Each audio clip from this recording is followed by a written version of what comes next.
Située au sud du Bénin, à 209 km de Cotonou, la ville de Dassazoumé est réputée pour abriter la grotte Notre-Dame d'Arigbo, une grotte dédiée à la Vierge Marie. Elle est aussi connue pour ses 41 collines, ses lieux sacrés et ses magnifiques palais datant de l'époque de la royauté, faisant d'elle l'une des villes les plus attractives du Bénin. À la découverte de Dassazoumé, c'est une production de PIS FM. Réalisation Sandrine Kakpo. Montage Ferréol Sossou. PIS FM.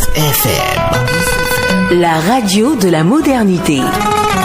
Un temps d'avance. La ville de Dassa était connue sous l'appellation d'Idacha. Selon l'histoire, ses fondateurs seraient venus du Nigeria vers le début du XIIe siècle.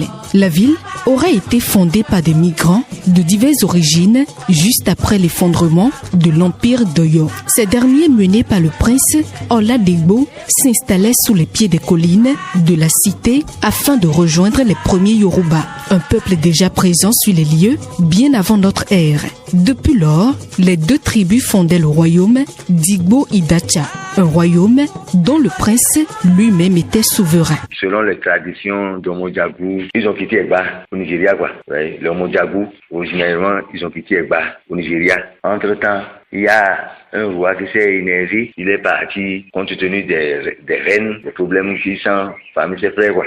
Et il est parti à Alédou. On fait le nord là-bas, c'est toujours le règne de Mondjabou qui est là-bas encore. C'est nous les mêmes qui avons créé encore Alédou là-bas, quoi. Et le deuxième roi, c'est une femme au Yoro. Vous allez voir qu'un canari avec des flèches, elle est si puissante aussi. Donc en ce moment, si on va en guerre, ces flèches-là, vraiment, s'en vont tuer les gens des autres et reviennent, les flèches reviennent encore dans le même canari, quoi. Après avoir fini le combat, vous voyez, non? Les flèches reviennent encore dans le même canari. Une autre légende relate l'histoire d'une ville issue du nom de la jeune fille du souverain Dolophin d'Aïssa. D'autres récits affirment que la ville tire son nom d'une cité nommée Orisha qui signifie Dieu, de l'expression Ida qui symbolise la créature et du vocable Igbo qui décrit la forêt. La combinaison de ces différents termes forme Igbo-Idacha, dont la signification est la créature de Dieu dans la forêt. D'après les spécialistes, cette seconde hypothèse est plus vraisemblable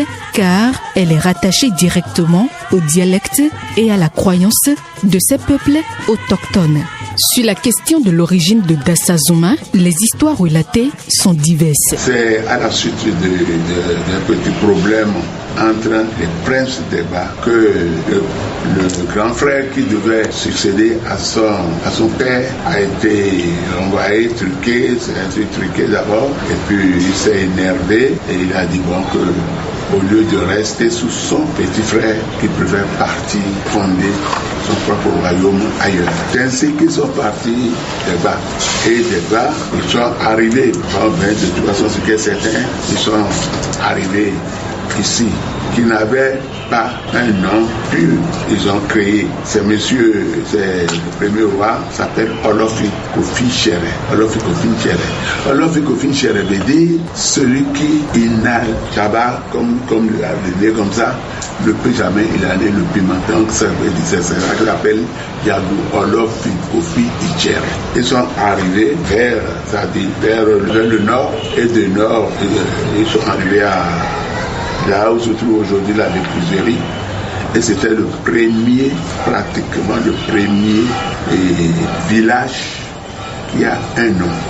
Dassazoumé regorge d'une multitude de sites touristiques. À quelques kilomètres du centre-ville de Dassa se situe une localité dénommée Minifi, localité qui donne son nom à une lionne couchée. C'est une colline naturelle à l'aspect d'une lionne couchée dévorant sa proie taillée dans la roche de façon naturelle. Parmi ces sites touristiques figure le palais royal des 41 collines, le site naturel de la pierre fondue ou encore la grotte de la Vierge Marie. À découvrir à Dassazoumé le palais royal des 41 collines, un édifice qui a bien su garder l'histoire de son passé pour les générations à venir. C'était dans ce palais que vivait le souverain Olofin pendant son règne de 1385 à 1425.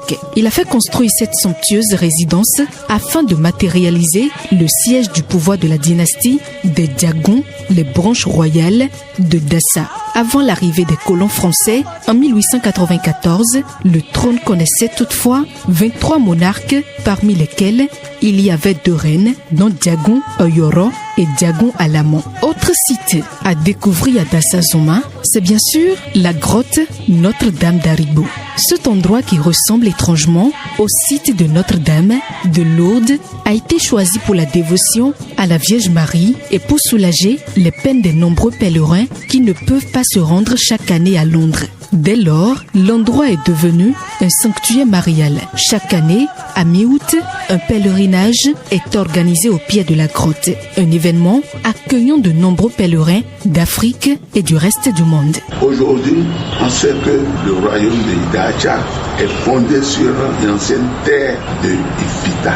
Parce que tout ceci était pour les premiers, comme on dit, que les premiers occupants sont des vrais propriétaires.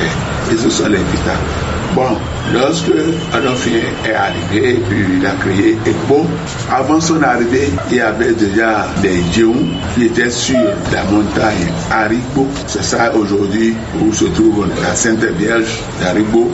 Et il y a d'autres qu'on appelle Aoma. Tous les jeudis au Palais Royal de Dassazoma, une cour spéciale s'installe pour traiter des différentes affaires, qu'ils soient domaniales, familiales et bien d'autres. Dans le cadre de la pacification de la ville, la Cour royale a organisé des séances hebdomadaires d'audience publique où les affaires qui peuvent être jugées par nous le sont. Si je parle d'affaires qu'on peut juger, il s'agit des cas de mésentente dans les foyers, le cas de litiges domaniaux, quelquefois de sorcellerie. Avant la colonisation, nos parents avaient une organisation traditionnelle. Ils avaient leur cours et ils jugeaient. Les tribunaux de première instance, cours d'appel, cours constitutionnels, tout ça là, l'organisation européenne. Mais avant cela, les Africains aussi avaient leur organisation et ils jugeaient à leur manière. Nous, on n'avait pas une prison pour qu'on puisse garder les gens pendant 3 mois, 4 mois, 1 an, 5 ans. Et non plus, on n'était pas riches pour foutre des gens, pour leur demander d'amende. Il y a eu ce qu'on appelle un châtiment corporel. Ce n'est pas que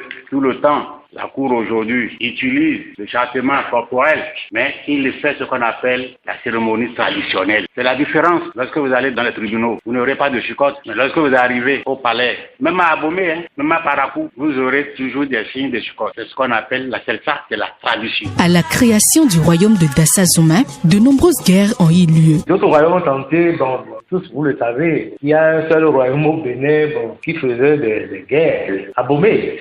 C'est Abomey seul qui a tenté avec Dassa ici. Ouais, on peut dire que c'est à partir de Sokoti. Dassazoma jouit d'un climat sub-équatorial. C'est une ville où les précipitations sont plus importantes en été qu'en hiver. La température moyenne annuelle est de 27 degrés. La commune de Dassazoma s'étend sur 1711 km² pour un peu plus de 110 000 habitants, recensement effectué en 2016. Dassazoma, depuis le 22 juin 2016, est le chef-lieu du département des collines dont elle abrite la préfecture. Elle est limitée au nord par les communes de Glazoué, au sud par les communes de Zayanado et de Didja, à l'est par les communes de Savé et de Kétou et à l'ouest par la commune de Savalou.